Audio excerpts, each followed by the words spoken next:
Senior सियासी तज्जियाकार अम्मार मसूद ने कहा है कि साबिक वजीर आजम इमरान खान की जाती जिंदगी घटिया भारतीय ड्रामों की तरह एक ड्रामा बन चुकी है। इस शख्स को भारी भरकम मसाइल तले दबे 25 करोड़ अवाम पर मुसल्लत कर दिया गया था। 25 करोड़ अवाम के सवाल का जवाब ना खावर मानिका के पास है, ना हाजरा पानेज़ई के पास। जब इमरान खान एक के बाद एक शादियां किए जा रहे थे, मनशियात के नशे में धुत रहते थे और दीगर मकरूहात में डूबे रहते थे, तब 25 करोड़ अवाम और उनके अलाम क्यों उनके जहन से रफा हो गए थे। अपने एक कॉलम में अम्मार मसूद कहते हैं कि सारी उम्र यही सुना है, यही पढ़ा है कि किसी की जाती जिंदगी को मीडिया में डिस्कस करना कोई अच्छा अमल नहीं। लोगों के बेडरूम्स में घुसकर खबरें देने वाले रकीक हरकतों के मुर्तकिब होते हैं। इखलाक, समाज, शराफत और सहाफत आपको ये खबरें शाया करने की इजाजत नहीं देती। ऐसी खबरें ना अच्छी सहाफत के जुमरे में आती हैं, ना किसी इखलाकी मेयार पर उनको परखा जा सकता है। ऐसी सोच और खबर की मुमानत होनी चाहिए। लोगों की जाती जिंदगी में दखल गैर इखलाकी बात है। इसे तश्त अज़बान करना किसी तरह से भी सहाफत नहीं कहला सकता। अगरचे इस तरह की खबरों में अवाम की दिलचस्पी हमेशा होती है। एक तबका हर मुल्क में होता है जिसको चस्केदार मसालेदार खबरें पढ़ने का शौक होता है।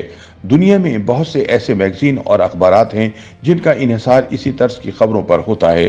वो कभी किसी की तलाक की खबर, कभी किसी के ब्रेकअप की ब्रेकिंग न्यूज़, किसी की नामुनासिब तस्वीर, कभी किसी की जचगी हमल की खबर और कभी किसी के अफेयर की खबर पर इन्हिसार करते हैं। यही इनका जरिया माश होता है। लेकिन सहाफियाना कदर व कीमत रखने वाले इदारे और अफराद इस तरह की खबरों को नापसंदीदगी की निगाह से देखते हैं और इसकी तकलीद से बचते हैं। पाकिस्तान में भी कुछ अरसे पहले इस तरह का एक इखलाकी मयार कायम था, मगर पीटीआई की हुकूमत और इनकी सोशल मीडिया ट्रोल फैक्ट्री ने गटर के वो मुंह खोले कि इस मुल्क में किसी की इज्जत ना बची। ऐसे ट्रेंड बने कि इनकी नकल करना भी कलम की तहारत की मुनाफी है। ऐसी ऐसी नाजेबा बातें कही गईं कि बयान मुमकिन नहीं है। अम्मार मसूद बताते हैं कि पीटीआई की ट्रोल फैक्ट्रियों के सितम का सबसे ज्यादा निशाना मरियम नवाज बनी। हालांकि औरत होने के नाते उन पर कोई भी गलीज बात करने की इजाजत समाज नहीं देता। इन्हें क्यों निशाना बनाया गया, इसकी वजूहात बहुत वाज़े हैं। उन्होंने नवाज शरीफ की अदम मौजूदगी में इमरान खान और इनके हवारियों का मुकाबला भरपूर तरीके से किया, जिसका खमियाजा इन्हें भुगतना पड़ा। आज तक याद है, मंडी बहाउद्दीन में इनके जलसे के मौके पर पीटीआई के ट्रोल ब्रिगेड ने वो ट्रेंड बनाया कि इसके बारे में सोचकर ही इंसान शर्म से पानी पानी हो जाता है। मरियम नवाज ने चूंकि डटकर फस्तायत का मुकाबला किया, इसलिए वो इमरान खान के मसनूई बयानिए के लिए खतरा बन गई। इसका खमियाजा मरियम को भुगतना पड़ा। अम्मार मसूद के मुताबिक सिर्फ मरियम नवाज पर ही क्या मौकूफ हर सियासतदान, एंकर, सहाफ़ी और सोशल मीडिया की वो शख्सियत जिसका ताल्लुक पीटीआई से नहीं था, उसको बेपनाह हजीमत बर्दाश्त करना पड़ी। नवाज शरीफ के हवाले से चोर डाकू की इस्तेलाह मारूफ कर दी। किसी ने यह भी ना सोचा कि करप्शन का कोई जुर्म नवाज शरीफ पर साबित नहीं हुआ, बस बेटे से तनख्वाह डालेना जुर्म करार पाया। एक अकामी पर इन्हें निकाल बाहर किया गया। इस बेगुनाही के बावजूद चोर डाकू के अल्फाज इस शिद्दत से दोहराए गए कि बहुत से लोग इसे सच समझ बैठे। नवाज शरीफ की वालिदा के इंतकाल पर जो बयान फिरदौस आशिक अवान ने दिया, इससे इंसानियत भी शर्मा जाए। मौलाना फजलुर रहमान भी तहरीक इंसाफ के सितम का बारहा निशाना बने।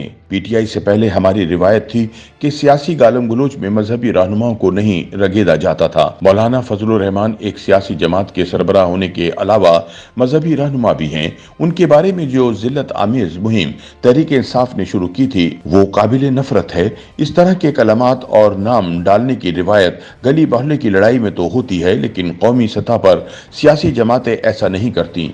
तहरीक इंसाफ ने यह भरम भी तोड़ दिया।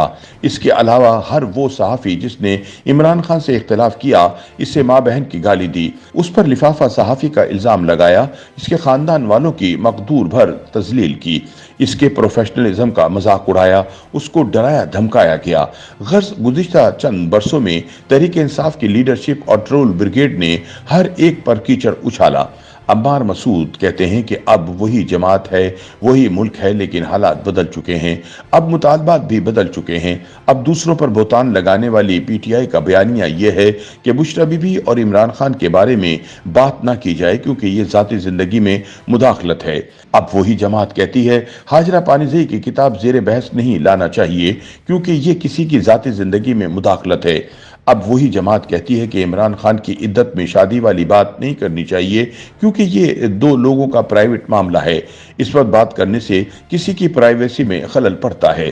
मीडिया में बहुत से लोग अब भी ऐसे हैं जो इन मौज़ूआत को ज़ेर बहस नहीं लाना चाहते, लेकिन इसका क्या किया जाए कि जब ज़ाती ज़िंदगी के पेचीदा और गुंजलक मसाइल खुद कोई टीवी पर आकर शेयर करे तो इस पर बात करने का मुल्जिम मीडिया है या इस पार्टी के करता धरता।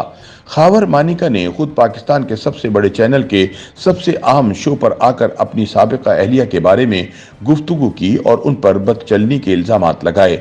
अब कोई बताए कि इस पर मीडिया बात करे या ना करे।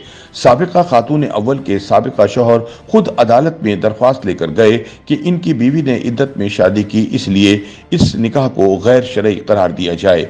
अब कोई बताए कि कोर्ट के रिपोर्टर इस पर रिपोर्टिंग करें या ना करें। YouTube पर गूगली न्यूज देखने के लिए youtube.com की सर्च बार में गूगली न्यूज टीवी टाइप करें। गूगली न्यूज के पेज पर सुर्ख रंग के सब्सक्रिप्शन वाले बटन पर क्लिक करना ना भूलिए। YouTube पेज पर अपलोड होने वाली वीडियोस से बाखबर रहने के लिए बेल आइकन पर क्लिक कीजिए। आपको हर नई वीडियो के बारे में नोटिफिकेशन मौसूल हो जाएगा।